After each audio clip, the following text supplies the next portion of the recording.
Hello friends, how are you? Hope all of you are fine.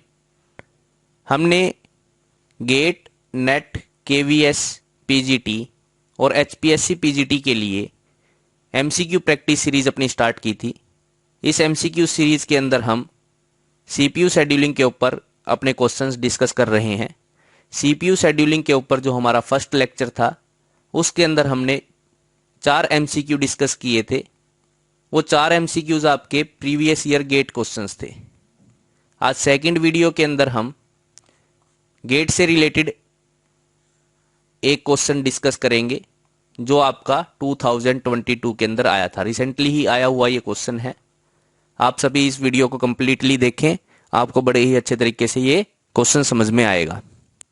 अपनी video को हम आगे कंटिन्यू करते हैं, देखते हैं कि अपना 2022 के अंदर गेट का कौन सा क्वेश्चन आपका आया था।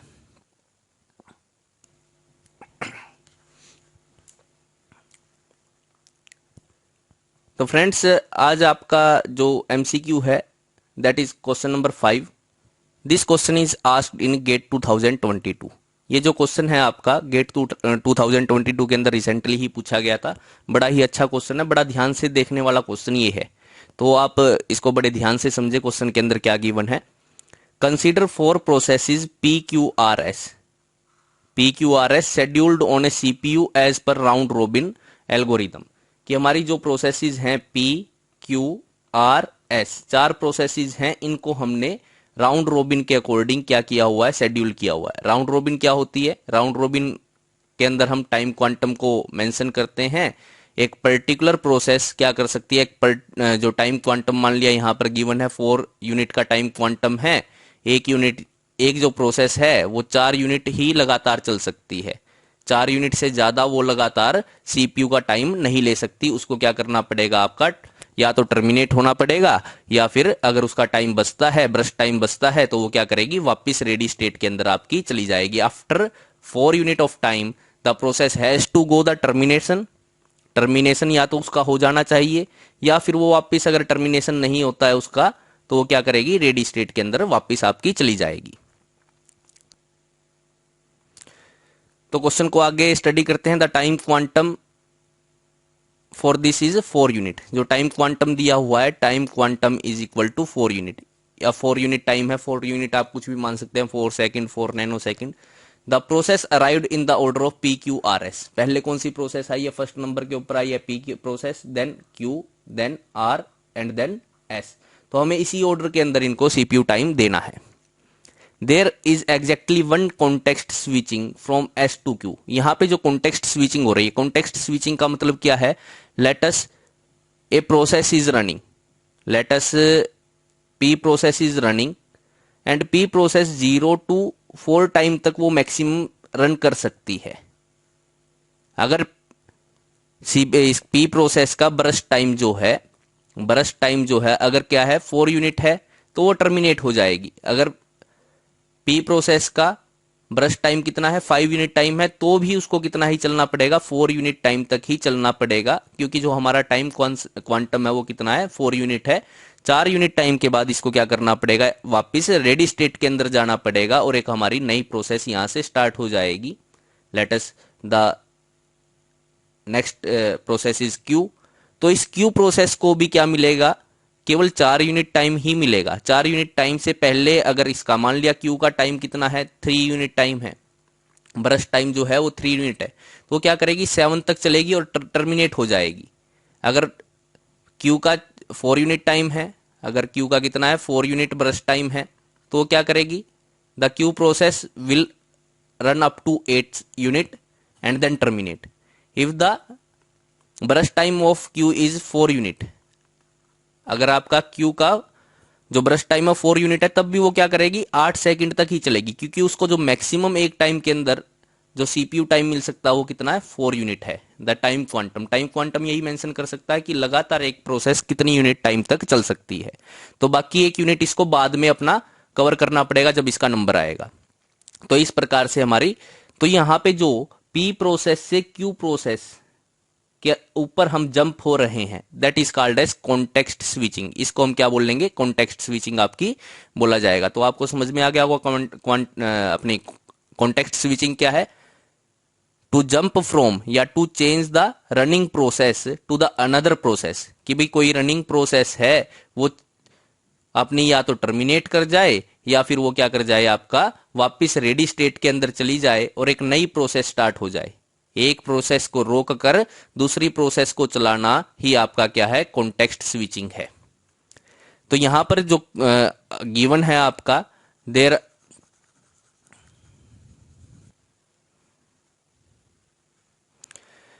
तो यहां पे जो गिवन है वो क्या है, there is exactly one context switching, कि भाई हम एस प्रोसेस को रोक कर क्यू प्रोसेस को चलाएंगे। ऐसा आप कितनी बार कर सकते हैं? One time.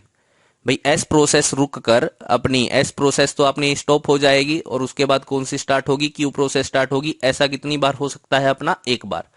Exactly one context switching between R to Q, भाई आर से क्यू के ऊपर आपका क्या होगा, केवल एक कॉन्टेक्स्ट स्विचिंग होगी, यानी आर प्रोसेस आपकी स्टॉप होकर और क्यू प्रोसेस स्टार्ट हो जाए। ऐसा कितनी बार होगा? एक बार होगा। And exactly two context switching from Q to R, और क्यू से आर की तरफ, यानी क्यू प्रोसेस को टर्मिनेट या रेडी स्टेट के अंदर भेजकर स्टॉप कर कर हम आर को स्टार्ट करेंगे। ऐसा कितनी बार कर सकते हैं हम? दो बार कर सकते हैं। There is no context switching from S to P, यहां पर बोला गया है कि एस से पी की तरफ कोई भी कॉन्टेक्स्ट स्विचिंग नहीं होगी। ऐसा नहीं होगा कि एस प्रोसेस स्टार्ट होकर आपकी पी प्रोसेस स्टार्ट हो जाए, एस प्रोसेस स्टॉप होकर आपकी पी प्रोसेस स्टार्ट हो जाए। ऐसा कभी भी अपना इस प्रोसेस के अंदर नहीं होगा, इस क्वेश्चन के अंदर ऐसा नहीं होगा आपका। आगे क्या दे रखा है? Switching to a ready process, कि भाई कोई रेडी प्रोसेस है after the termination of another process. Let us we assume that P process आपकी क्या हो जाती है? टर्मिनेट हो जाती है, टर्मिनेट हो जाती है। पी प्रोसेस के बाद अगर हम क्यू प्रोसेस को स्टार्ट करते हैं, किसी भी प्रोसेस के टर्मिनेशन होने के बाद जो नई प्रोसेस स्टार्ट होगी, तो ये भी क्या कहलाएगा? आपका एक कॉन्टेक्स्ट स्विचिंग कहलाएगा।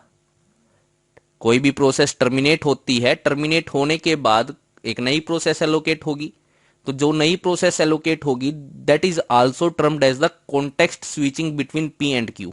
तो पी और क्यू के बीच में उसको भी क्या बोला जाएगा? आपका कॉन्टेक्स्ट स्विचिंग बोला जाएगा। तो इतना सारा कुछ देने के बाद इसने पूछा हुआ है which one of the following is not possible as per CPU burst time. इनमें से चार options are given, four options are given.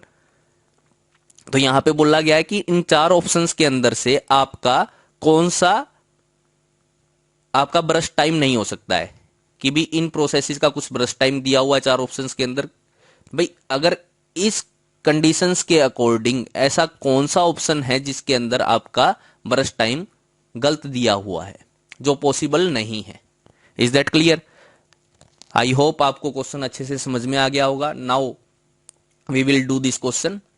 आप एक बार इसका नोट कर लें, S2Q आपको कितना स्विच करना है, R2Q आप कितनी बार स्विच कर सकते हैं, Q2R आप कितनी बार स्विच कर सकते हैं, और S2P आप कितनी बार स्विच कर सकते हैं। एक बार इसको नोट डाउन कर लें तो हम आगे चलते हैं। होप आपने नोट डाउन कर लिया होगा। Now as we know that there can be a context switching between S2Q one time and R2Q two times, sorry one time, and Q2R कितनी बार कॉन्टेक्स्ट स्विच हो सकता है? टू टाइम्स हो सकता है। और S2P आपका कोई भी कॉन्टेक्स्ट स्विचिंग नहीं होगी। नाउ ऑर्डर क्या था? प्रोसेसेस का टाइम क्वांटम क्या है? टाइम क्वांटम है आपका 4 यूनिट, और ऑर्डर जो है पहले PI है, then Q, then R and then S। PQRS इस ऑर्डर के अंदर आपको शेड्यूल्ड करना है इनको। Now we start the question from the P process. हम P प्रोसेस से स्टार्ट करेंगे। लेट फर्स्ट आपका जो CPU है वो किसको मिला? P प्रोसेस को मिला। Now P process, how much time A P process can run? P process आपकी रन करेगी 0 to 4 टाइम तक वो रन कर सकती है। तो आपको साथ के साथ ये स्विचिंग का कंसेप्ट भी देखना पड़ेगा। आप यहां पे दे सकते हैं कि भाई S से P आपका कोई भी कॉन्टेक्स्ट स्विचिंग नहीं है, आपका Q टू P कोई भी कॉन्टेक्स्ट स्विचिंग नहीं है, आपका R टू P भी कोई कॉन्टेक्स्ट स्विचिंग नहीं है। दैट मीन्स कि आपकी या तो आर प्रोसेस स्टॉप होके पी हो जाए, स्टार्ट हो जाए, क्यू प्रोसेस स्टॉप होके पी हो जाए, या एस प्रोसेस स्टॉप होके पी स्टार्ट हो जाए। ऐसा नहीं होगा। तो इसका मतलब है कि पी अपना जो टाइम है, जो अपना रनिंग टाइम है, वो एक बार में ही कंप्लीट कर सकती है। यानी कि पी का टाइम अगर 1 यूनिट होगा तब भी वो कंप्लीट हो जाएगी, यहां पे उसको दोबारा से रन होने की जरूरत नहीं है। तो यहां से क्या पता लग रहा है, हमारा कॉन्टेक्स्ट स्विचिंग के कंसेप्ट से क्या पता लग रहा है, जो गिवन कंडीशंस है कि भी एस से पी के ऊपर हम स्विच नहीं करेंगे कभी भी, क्यू से पी के ऊपर भी हम स्विच नहीं करने वाले, आर से पी के ऊपर भी हम स्विच नहीं करने वाले। तो इसका मतलब क्या है कि आपका पी जो प्रोसेस है एक बारी में ही क्या कर जाएगी, आपकी कंप्लीट हो जाएगी। अब कंप्लीट होने का मतलब क्या है, जो टाइम क्वांटम है, टाइम क्वांटम दिया हुआ है वो 4 यूनिट है। 4 यूनिट का मतलब ये नहीं है कि एक प्रोसेस है वो 4 यूनिट टाइम चलेगी ही चलेगी। अगर उसका ब्रश टाइम कितना है, ब्रश टाइम अगर 1 यूनिट टाइम है तो वो क्या कर जाएगी, 1 यूनिट के अंदर खत्म हो जाएगी। तो यहाँ पे आप देख सकते हो कि जो पी का जो रनिंग ब्रश टाइम है वो 1 यूनिट भी हो सकता है कि भी 1 यूनिट के बाद वो खत्म हो जाए, क्योंकि दोबारा से तो उसको स्टार्ट होना नहीं है। पी का जो ब्रश टाइम है वो 2 यूनिट का भी हो सकता है, 2 यूनिट के बाद वो खत्म हो जाए। पी का जो ब्रश टाइम है वो 3 यूनिट भी हो सकता है, 3 यूनिट के बाद भी वो क्या हो सकती है, खत्म हो सकती है। P is equal to 4 unit. लेकिन P is equal to 5 unit आपका नहीं होगा, क्योंकि P is equal to 5 unit अगर बच जाता है तो एक टाइम क्वांटम के बाद P का जो रिमेनिंग टाइम है, रिमेनिंग ब्रश टाइम है, वो 1 यूनिट आपका बच जाएगा। तो इसके लिए उसको दोबारा से स्टार्ट होना पड़ेगा। अब दोबारा से कैसे स्टार्ट हो सकती है, या तो S स्टॉप होके P को स्टार्ट करे, या Q स्टॉप होके P को स्टार्ट करे, या R स्टॉप होके P को स्टार्ट करे। लेकिन यहां पर हमें कंडीशन दी हुई है कि यहां पे कोई भी कॉन्टेक्स्ट स्विचिंग हो ही नहीं रही। ना तो एस से पी के बीच में कोई कॉन्टेक्स्ट स्विचिंग है, ना क्यू टू पी के अंदर कोई कॉन्टेक्स्ट स्विच है, ना आर और पी के बीच में कोई कॉन्टेक्स्ट स्विच है। तो इसका मतलब आपका पी जो है वो केवल एक बारी में ही रन होगी। तो पी का जो ब्रश टाइम है वो तो 1 यूनिट भी हो सकता है, 2 यूनिट भी हो सकता है, 3 यूनिट भी हो सकता है, और 4 यूनिट भी हो सकता है। तो हम ऑप्शंस को देख लेते हैं कि पी का जो ब्रश टाइम है वो 4 यूनिट, बी ऑप्शन के अंदर भी आपका कितना दे रखा है, 2 unit, this is also possible. जो पी का जो ब्रश टाइम है 4 यूनिट भी हो सकता है, और जो पी का ब्रश टाइम है वो 3 यूनिट भी आपका हो सकता है। तो अभी तक के क्वेश्चन के अंदर आपका चारों ऑप्शन आपके क्या हैं, पॉसिबल हो सकते हैं। तो आगे हम स्टडी करते हैं। Let we assume that next process will come. कौन सी प्रोसेस आएगी अब, the next process will be Q. तो नेक्स्ट क्यू प्रोसेस आपकी आ जाती है। अब देखेंगे क्यू प्रोसेस कितने टाइम तक चलेगी। अगर क्यू का ब्रश टाइम 1 यूनिट है तो 4 से 5 तक वो चलेगी। क्यू का ब्रश टाइम अगर 2 यूनिट है तो 4 से 6 तक वो चलेगी। अगर क्यू का ब्रश टाइम 3 यूनिट है तो 4 से वो 7 तक चलेगी। और क्यू का ब्रश टाइम अगर 4 यूनिट है तो वो 4 से 8 तक चलेगी। अगर सीपीयू क्यू का आपका ब्रश टाइम जो 5 यूनिट है तब भी वो क्या करेगी, 4 से 8 के ऊपर चलेगी, और उसको वेट करना पड़ेगा दूसरे प्रोसेसेस के लिए, क्योंकि राउंड रॉबिन क्या करेगी, इसको आपका वापस रेडी स्टेट के अंदर भेज देगी, और इसका जो बाकी 1 यूनिट टाइम है वो बाद में आपका क्या होगा, रन होगा। तो ये कंडीशंस अपने को पता है। तो हम ये देखते हैं कि क्या क्यू को दोबारा से रन होने के लिए टाइम चाहिए या नहीं चाहिए। तो यहां पे आपको गिवन है कि भाई S to Q context switching हो रहा है, यानी कि भाई एस स्टॉप होकर क्यू को एक बार जरूर स्टार्ट करेगी, और आर भी क्या करेगी, आर आपका क्या करेगी, स्टॉप होकर क्यू को स्टार्ट करेगी। ठीक है, तो इसका मतलब क्यू को दोबारा से रन होने की आवश्यकता यहां पर है, क्योंकि यहां पे there is a context switch between S and Q. भाई एस स्टॉप होकर क्यू को कब स्टार्ट करेगी, जब क्यू का कोई भी टाइम बचा होगा तभी स्टार्ट करेगी। तो इसका मतलब जो क्यू है उसका जो रनिंग टाइम है that will be greater than 4। तो जो ब्रश टाइम आपका क्यू का है वो क्या आएगा, 4 से ज्यादा आएगा। तो हम यहां पे मेंशन कर लेते हैं द क्यू का ब्रश टाइम जो है that will be greater than 4। The brush time of Q is greater than 4। Now so the Q will run for 4 to 8, क्योंकि इसका ये 4 से ज्यादा है, लेकिन वो चल कितने यूनिट तक सकती है, केवल एक बारी में 4 यूनिट तक ही चल सकती है। तो यहां पर 8 यूनिट टाइम के बाद उसको क्या करना पड़ेगा, कॉन्टेक्स्ट स्विच करना पड़ेगा।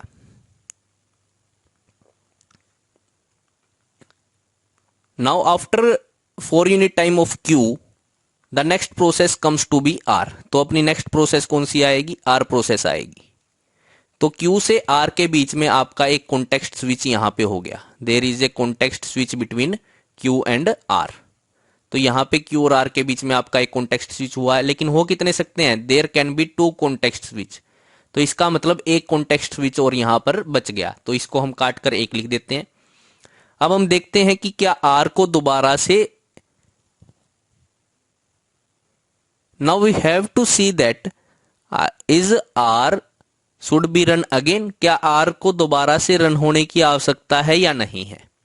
कि भाई हमारा Q से R के बीच में कॉन्टेक्स्ट स्विच तो हो गया, हमें पता था कि भाई Q को दोबारा से रन होने की आवश्यकता है, कि क्योंकि there is a context switch between S2Q और R2Q, यानी Q आपकी क्या करेगी, दोबारा भी रन होगी। तो इसका मतलब क्या हुआ, आपका Q का जो ब्रश टाइम है वो 4 से तो ज्यादा ही होना चाहिए। तो Q को स्टॉप करके हमने R को स्टार्ट किया। R को स्टार्ट करने के बाद there is a context switch between Q and R is 2। तो आपका Q और R के बीच में कितने कॉन्टेक्स्ट स्विच हैं, 2 हैं। तो एक स्विचिंग तो हमने Q और R के बीच में कर दी, तो अपनी कितनी कॉन्टेक्स्ट स्विच बच गई, एक कॉन्टेक्स्ट स्विच बच गई। तो इसका मतलब क्या है, अभी Q से R के बीच में एक कॉन्टेक्स्ट स्विच और बचा है। तो इसका मतलब क्या है कि R has to run again, R एक बार और रन होगी तभी तो Q और R के बीच में आपका क्या हो सकता है, कॉन्टेक्स्ट स्विच हो सकता है। तो इसका मतलब Q का, R का भी जो रनिंग टाइम है that will also be greater than 4।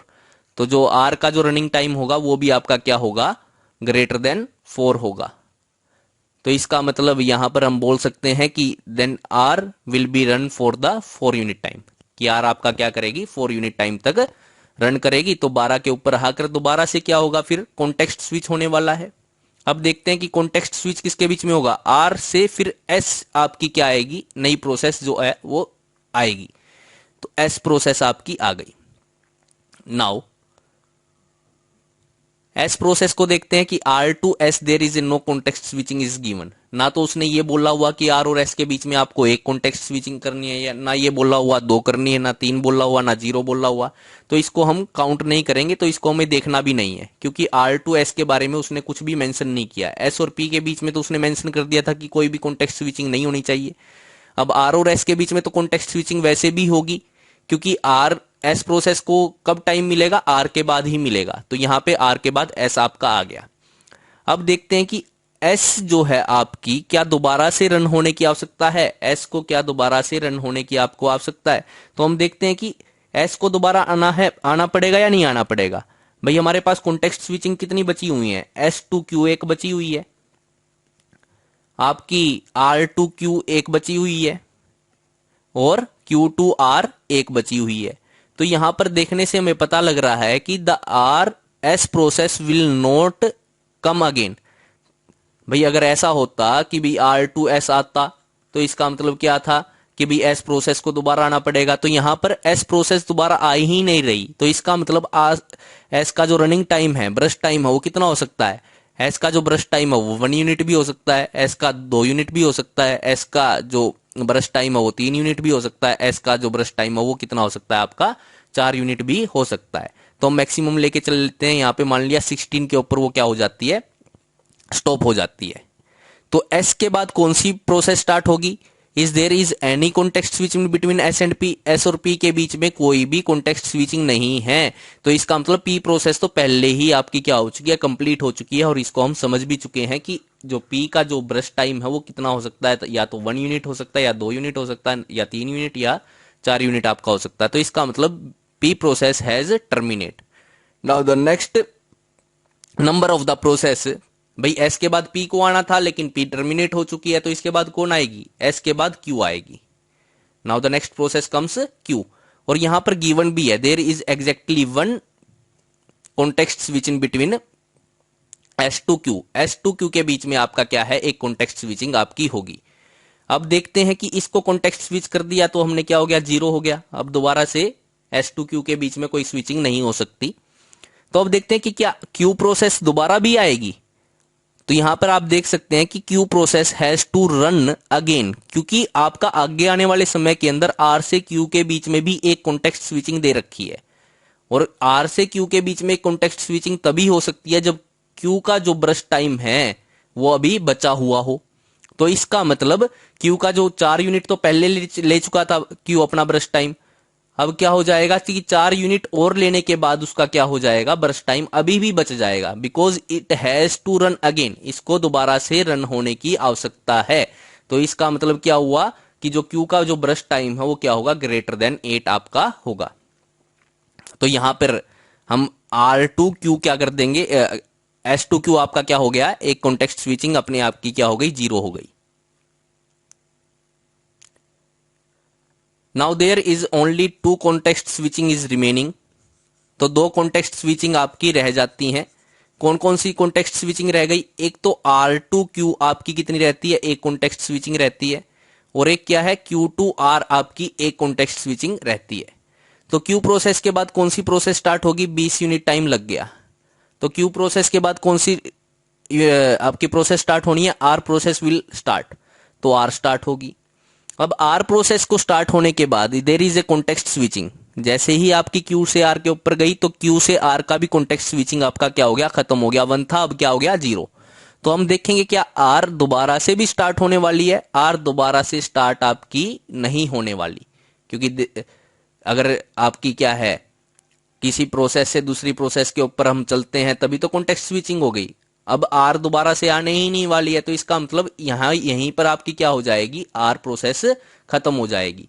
अब आर जो है वो पहले कितना टाइम ले चुकी थी, 4 यूनिट टाइम ले चुकी थी, अब कितना ले सकती है भाई, 5 यूनिट के बाद खत्म हो जाए, 6 यूनिट के बाद खत्म हो जाए, 7 के बाद, 8 के बाद, यानी कि जो आर का जो टाइम है या तो कितना हो सकता है, 5 यूनिट हो सकता है। आर का जो रनिंग टाइम है या ब्रश टाइम है वो 6 यूनिट भी हो सकता है। आर का जो ब्रश टाइम है वो कितना हो सकता है, 7 यूनिट भी हो सकता है। आर का जो ब्रश टाइम है वो कितना हो सकता है, 8 यूनिट भी हो सकता है। लेकिन आर का जो ब्रश टाइम है वो 9 यूनिट नहीं होगा, क्योंकि अगर 9 यूनिट हो जाता है तो 24 सेकंड के बाद 20 से 24 के बाद क्या हो जाएगा, 1 यूनिट टाइम इसका बच जाएगा। तो इसका मतलब क्या होगा कि आर दोबारा से भी आएगी। अब आर दोबारा से कब आएगी, if there is a context switching from any process to R. लेकिन यहां पे हमारी कोई कॉन्टेक्स्ट स्विचिंग आर के लिए बची ही नहीं है कि कोई प्रोसेस बंद होकर आर को स्टार्ट कर दे, ऐसे कोई कॉन्टेक्स्ट स्विचिंग नहीं है। तो इसका मतलब आर का जो ब्रश टाइम है वो आपका कितना हो सकता है, 5, 6, 7 या 8 आपका हो सकता है। Now there is only 1 context switching remaining from R to Q. R से क्यू के ऊपर हमारी क्या है, केवल एक कॉन्टेक्स्ट स्विचिंग आपकी बचती है। तो आर से अब नेक्स्ट प्रोसेस देखते हैं।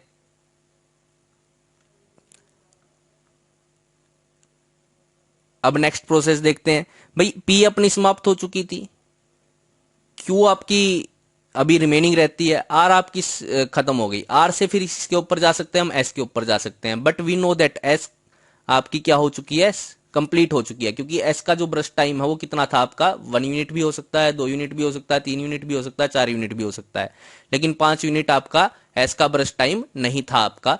तो इसका मतलब एस भी आपकी क्या हो चुकी है, कंप्लीट हो चुकी है।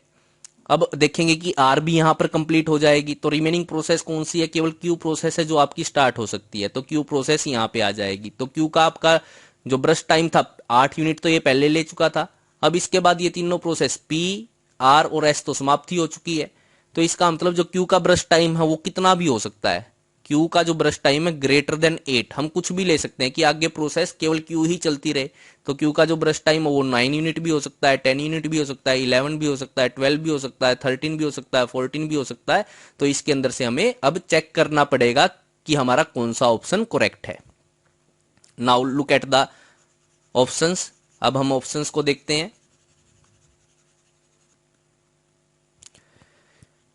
तो यहां पर हमने पी प्रोसेस के लिए आपका जो पॉसिबल ब्रश टाइम है वो लिख चुके हैं हम। एस प्रोसेस के लिए जो पॉसिबल ब्रश टाइम है वो लिख दिया हमने। आर के लिए भी हमने लिख दिया है और क्यू के लिए भी हमने लिख दिया है। Now check out the question.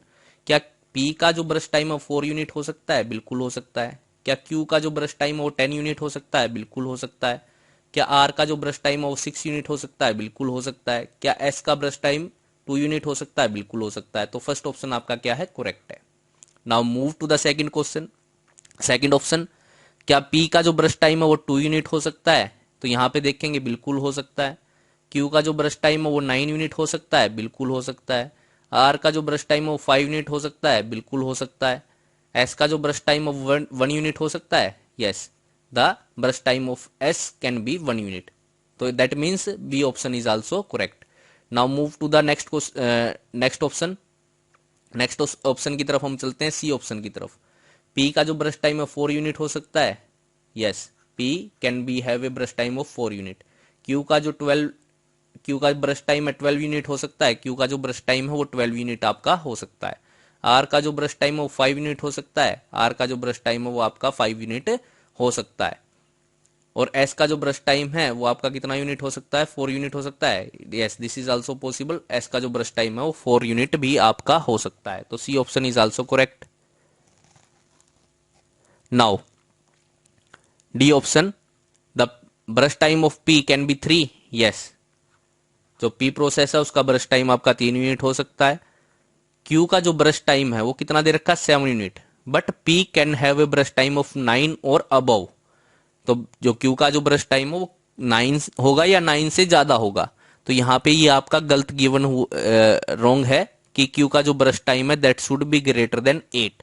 तो क्यू का जो ब्रश टाइम है वो 8 से ज्यादा होना चाहिए, but there is given Q का जो ब्रश टाइम है वो 7 यूनिट है, तो इसका मतलब ये आपका ऑप्शन यहीं पे गलत हो गया। लेकिन हम आगे भी देख लेते हैं, आर का जो ब्रश टाइम है वो 7 हो सकता है, एस का जो ब्रश टाइम है वो 3 भी आपका हो सकता है। तो यहाँ पे ही गलती है कि जो क्यू का जो ब्रश टाइम है वो कितना होना चाहिए था, यहाँ पर 8 से ज्यादा होना चाहिए था, 9, 10, 11, 12, आगे कुछ भी हो सकता था।